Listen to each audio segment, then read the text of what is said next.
Guys, kain tayo. Pares, oh. Ito yung binabalik-balikan kong pares sa Corazon. Yung matanda yung nagbibinta. Alala ko dati, binvlog ko rin to eh. 50 lang, 60. With rice na yun. Panalo din to.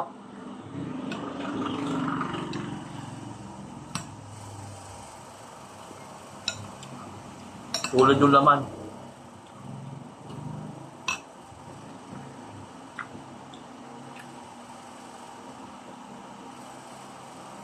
Panalo yung pares na namin.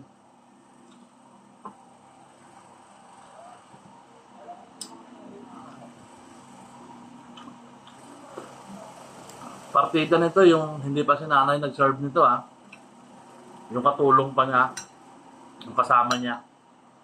Dati kasi nung si nanay nag-serve, mas lalong ang dami talaga lalo nilalagay. Ang lalaki ng laman mo. Ang laki. Hindi ka nalugi.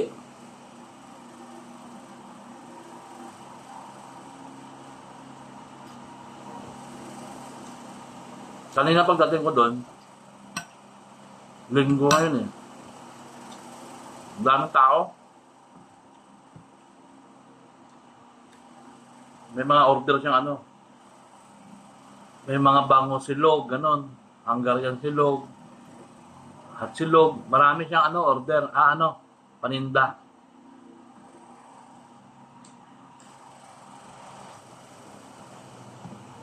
Sa mga napapadayo ng San Juan, punta nyo yan, Barangay Corazon.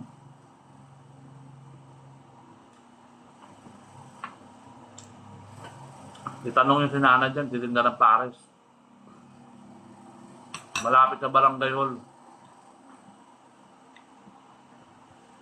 Ang tagal na nagtitinda yan dyan. Kilalang kilala na yan. Tulad.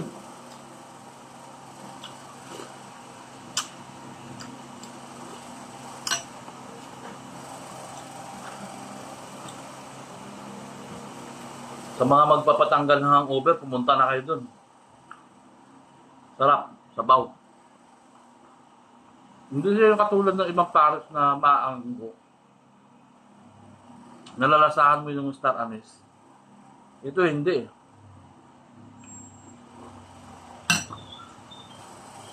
Alam mo, nalalasahan mo sa kanya yung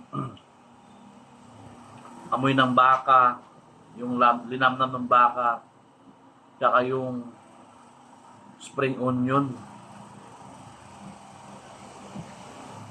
Sabi, nagluluto din tayo kaya alam natin yan.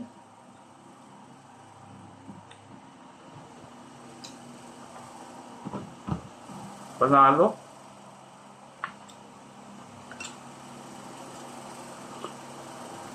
Dahil sa mga panood ng video ko, pa-share nyo.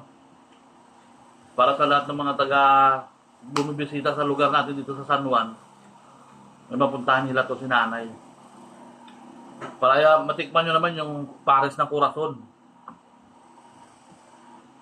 Literal lang sa gilid lang.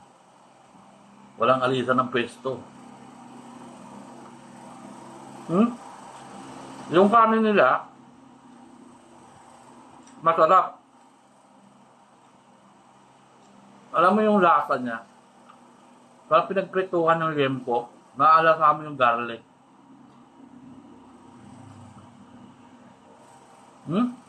Gabi. Ang kanina kasi kinain ko, iba yun. Dito sa bahay yun.